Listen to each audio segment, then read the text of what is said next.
தமிழுக்கும் தமிழர்களுக்கும் வணக்கம். நான் தான் உங்க சிவா. இன்னைக்கு நம்ம சேனல்ல என்ன பார்க்க போறோம்னா, அதிகாலையில் சீக்கிரம் எந்திரிப்பது எப்படி, அதிகாலையில சீக்கிரம் எந்திரிக்கிறது எப்படின்றத பத்தி தான் நம்ம இன்னைக்கு ஃபுல்லா பார்க்க போறோம். அதுக்கு முன்னாடி நம்ம சேனலை சப்ஸ்கிரைப் பண்ணி வச்சுக்கோங்க. அப்பதான் நம்ம போடுற வீடியோ எல்லாம் உங்களுக்கு வரும். இந்த வீடியோ பிடிச்சிருந்தா லைக் பண்ணுங்க, உங்க ஃப்ரெண்ட்ஸ்க்கெல்லாம் ஷேர் பண்ணுங்க. ஓகே, கண்ணனுக்குள்ள போலாம். அதிகாலையில் எந்திரிப்பது ஒரு சக்சஸ், அது ஒரு முதல் சக்சஸ். அதுக்கு நம்ம என்ன செய்யணும்? நான் எதுக்கு எந்திரிக்கணும்? காலையில சீக்கிரம் எதுக்கு எந்திரிக்கணும்னா, நம்ம உடலுக்குள்ள இருக்கிற சக்தியை அதிகப்படுத்தணும். அதுக்காக தான் காலையில சீக்கிரம் எந்திரிக்கணும். இதனால காலையில நமக்கு நிறைய நேரம் கிடைக்கும். அதை நம்ம நிறைய ஒர்க் பார்க்கலாம், நம்ம பிளான் பண்ணி பண்ணலாம். ஓகே, ரெண்டாவது விஷயம் என்னதுன்னா, நம்ம மன அழுத்தத்தை குறைக்கும், நம்ம உடலுக்கு புத்துணர்ச்சி ஏற்படுத்தும். இதனால நம்ம சீக்கிரம் எந்திரிக்கணும். புரியுதா? ஓகே, புரியுது நினைக்கிறேன். அதிகாலையில் சீக்கிரம் இருந்துச்சு, நமக்கு இதை விட இன்னும் நிறைய பயன்கள் இருக்கு. அதை சொல்லிக்கிட்டே போகலாம். இதனால அதிகாலை எந்திரிக்கிறது ரொம்ப பயனுடையது. இதை மட்டும் நான் சுருக்கமா சொல்லிடுவேன். ஓகே, புரிஞ்சா? இது அதிகாலையில் சீக்கிரம் எந்திரிப்பது நமக்கு ரொம்ப பயனை தரும். அவ்வளவுதான். அதிகாலையில் சீக்கிரம் இருந்துச்சா நமக்கு ரொம்ப ஹாப்பியா இருக்கு அன்னைக்கு ஃபுல்லா. அவ்வளவுதான் மேட்ரு. ஓகே, அடுத்து இப்ப நிறைய பேர் கேட்கிற கேள்வி, அதிகாலை என்றால் என்ன? அதிகாலைன்னா ஒண்ணும் இல்ல, 3 மணி to 5 மணி தான் அதிகாலை அப்படின்பாங்க. அந்த டயத்துல பிரம்ம முகூர்த்தம் நம்ம பூமிக்கு வர நேரம். பிரம்ம முகூர்த்தம்னா என்ன? ஃபர்ஸ்ட் பிரம்மரோடைய சக்தி. பிரம்மரோடைய சக்தினா கிரியேட்டிவ் சக்தின்பாங்க.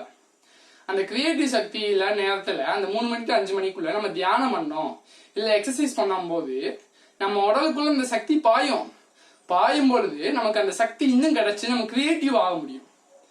கிரியேட்டிவாய் நம்ம எந்த லட்சியத்துல கண்டிப்பா ஜெயிச்சிடலாம். இதுதான் விஷயம். அதுதான் அதிகாலைன்னு. 3 மணி to 5 மணி அதிகாலை. அந்த டயத்துல பிரம்ம முகூர்த்தம் நம்ம உடலுக்குள்ள சக்தி பாயும். தியானம் பண்ணும் போது மட்டும்தான். நீங்க சும்மா தூங்கும் போதுலாம் அந்த சக்தி பாராது. அதனால தியானம் பண்ணணும், இல்லைன்னா எக்ஸசைஸ் பண்ணணும். ரெண்டுமே பண்ணா ரொம்ப சூப்பர். அதனால இதை பண்ணீங்கன்னா உங்களுக்குள்ள அந்த சக்தி பாயும். இதுதான் அதிகாலை அப்படின்பாங்க. ஓகே, அடுத்து அதிகாலையில் எப்படி எந்திரிப்பது? இதெல்லாம் நீ சொல்றப்பா, அப்ப நாங்க எப்படி அதிகாலை எந்திரிக்கிறது அப்படின்னு கேக்குறீங்க.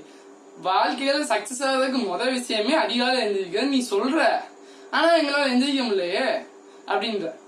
அதுக்கு என்ன காரணம், எப்படி எந்திரிக்கலாம், அதை பத்தி தான் பார்க்கலாம். ஓகே, அதுக்கு என்ன பண்ணணும்னா, நைட்டு நீங்க சீக்கிரமா படுக்கணும். சீக்கிரமா படுத்தாதான் காலையில சீக்கிரமா எந்திரிக்க முடியும். புரியுதா? நைட்டு சீக்கிரமா படுத்தாதான் காலையில சீக்கிரமா எந்திரிக்க முடியும். சில பேர் நைட்டு சீக்கிரமா படுக்கிறாங்க, ஒரு 9 மணிக்கு படுத்துறாங்க. அதுதான் சீக்கிரம். 8 to 9 படுத்துடணும் படுக்கிறாங்க சில பேர். ஆனா அவங்களுக்கு தூக்கம் வர மாட்டேங்குது. ஏன்னா அவங்க உடல்ல உழைப்பு இல்லாதவங்களுக்கு தூக்கமே வராது, டயர்டே இருக்காது. இப்ப நீங்க நல்லா உழைச்சிங்கன்னா உங்களுக்கு டயர்டா இருக்கும், படுத்தோடனே தூங்கிடலாம். அதனால சொல்றேன், நல்லா உழைங்க, எக்ஸசைஸ் பண்ணுங்க, வேலை பாருங்க, வீட்டுல வேலை, ஆபீஸ்ல வேலை, எல்லா வேலையும் பாருங்க. அப்பதான் லைஃப்ல ஜெயிக்க முடியும். ஓகே, அடுத்து என்னன்னா, நீங்க அலாரம் வைக்கணும். காலையில 4 மணிக்கு அலாரம் வைக்கணும். வச்சுட்டு நீங்க படுக்க பக்கத்திலே போனை வச்சுட்டு படுத்தீங்கன்னா உங்களுக்கு கண்டிப்பா எந்திரிக்க முடியாது. உங்க என்ன பண்ணுங்க, அதுக்கு அலாரத்தை வைங்க. பக்கத்துல வைக்காதீங்க, கொஞ்சம் தூரத்துல தள்ளி வைங்க. அப்பதான் நீங்க அலாரம் அடிச்சோடனே என்னடா அலாரம் அடிக்குது அப்படின்னு பாப்பீங்க. இப்ப போய் ஆஃப் பண்ணும்போது உங்களுக்கு தூக்கம் பாதி கலைஞ்சிடும். அதுக்கப்புறம் ஐயோ நம்ம எந்திரிக்கணும்ல அப்படின்னு நினைச்சு எந்திரிச்சிருவீங்க. இதுதான் இந்த விஷயம். அதனால அலாரம் வச்சா தள்ளி வச்சு வைங்க. அப்பதான் உங்களால போய் எடுக்கும்போது தூக்கம் கலையும். ஓகேவா? எதை பண்ணாலும் பிளான் பண்ணி பண்ணணும். வடிவேல் சொல்ற மாதிரி நான் போன வீடியோல சொல்லிப்பேன், எதை பண்ணாலும் பிளான் பண்ணி பண்ணுங்க, அப்பதான் உங்களால ஜெயிக்க முடியும். இப்ப நான் காலையில இருந்து ஆபீஸ் ஒர்க் பார்க்கணும், இப்ப காலையில இருந்து எக்ஸசைஸ் பண்ணணும், யோகா பண்ணணும், அந்த மாதிரி நீங்க ஒவ்வொரு பிளான் பண்ணி பண்ணும்போது உங்க மைண்ட்குள்ள செட் ஆகும். ஆள் மனதுக்குள்ள பதிஞ்சு நான் இன்னைக்கு எந்திரிக்கணும், இப்ப நாளைக்கு தீபாவளி வெடி வெடிக்கணும் அப்படி இப்படின்னு ஆசையா இருப்பீங்களே, அந்த மாதிரி ஆசையை தூண்டி ஏதாவது பொய் சொல்லியாது நாளைக்கு நான் ஆபீஸ் போகணும், நான் ஏதாவது வேலை இருக்குன்னு நினைச்சிட்டு மைண்ட்ல பிக்ஸ் பண்ணுங்க. பிக்ஸ் பண்ணிட்டு இருந்தீங்க, இந்த அலாரத்துக்கு முன்னாடியே நீங்க எந்திரிச்சிருவீங்க. எனக்கெல்லாம் நடந்திருக்கு, அதுதான் உங்கள்கிட்ட ஷேர் பண்றேன். அதனாலதான் சொல்றேன், நீங்க எதை பண்ணாலும் பிளான் பண்ணி பண்ணுங்க, கண்டிப்பா ஜெயிச்சிடலாம். இப்ப நான் கடைசிக்கு எந்திரிக்க 3 டிப்ஸ் சொல்லியிருக்கேன். என்னென்ன சொல்லுங்க பார்ப்போம். காலையில சீக்கிரமா எந்திரிக்க நைட்டு சீக்கிரமா படுத்தாதான் காலைல சீக்கிரமா எந்திரிக்க முடியும். முதல் விஷயம் நைட்டு சீக்கிரம் படுக்கணும். அடுத்து அலாரத்தை பக்கத்துல வைக்கக்கூடாது, தள்ளி வைக்கணும்.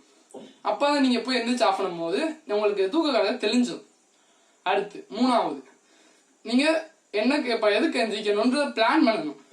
பிளான் பண்ணாதான் நம்ம காலைல எந்திரிக்க முடியும். ஓகே, 3 விஷயம் என்னது? நைட்டு சீக்கிரம் படுக்கணும், அடுத்து அலாரத்தை தள்ளி வைக்கணும், பிளான் பண்ணி பண்ணணும். 3 விஷயம். இந்த 3 விஷயத்தை ஃபாலோ பண்ணினாலே காலைல சீக்கிரம் எந்திரிச்சலாம். இது உங்களோட முதல் சக்சஸ். இந்த மாதிரி அடுத்தடுத்து சக்சஸ் ஆகிறதுக்கு நான் இன்னும் நிறைய வீடியோ போடுவேன். அது உங்களுக்கு மறக்காம பார்க்கணும்னா நம்ம சேனலை சப்ஸ்கிரைப் பண்ணி வச்சுக்கோங்க. சப்ஸ்கிரைப் பண்ணி பெல் ஐக்கான தொட்டு வச்சுக்கோங்க. அப்போ நாங்க போடுற வீடியோ எல்லாம் உங்களுக்கு வரும். இந்த வீடியோ பிடிச்சிருந்தா லைக் பண்ணுங்க, மறக்காம இந்த வீடியோவை உங்க ஃப்ரெண்ட்ஸ்க்கு ஷேர் பண்ணுங்க. வாழ்க்கையில சக்சஸ் ஆகிறதுக்கு 7 ஸ்டெப்ஸ் போன வீடியோல இருக்கு, அதை பார்த்துக்கோங்க. கொடுக்குங்க. இனிமே வாழ்க்கையில் சக்சஸ் ஆகிறதுக்கு நிறைய வீடியோ போடுவோம், அதை மறக்காம பாருங்க. தேங்க்யூ, நன்றி, வணக்கம்.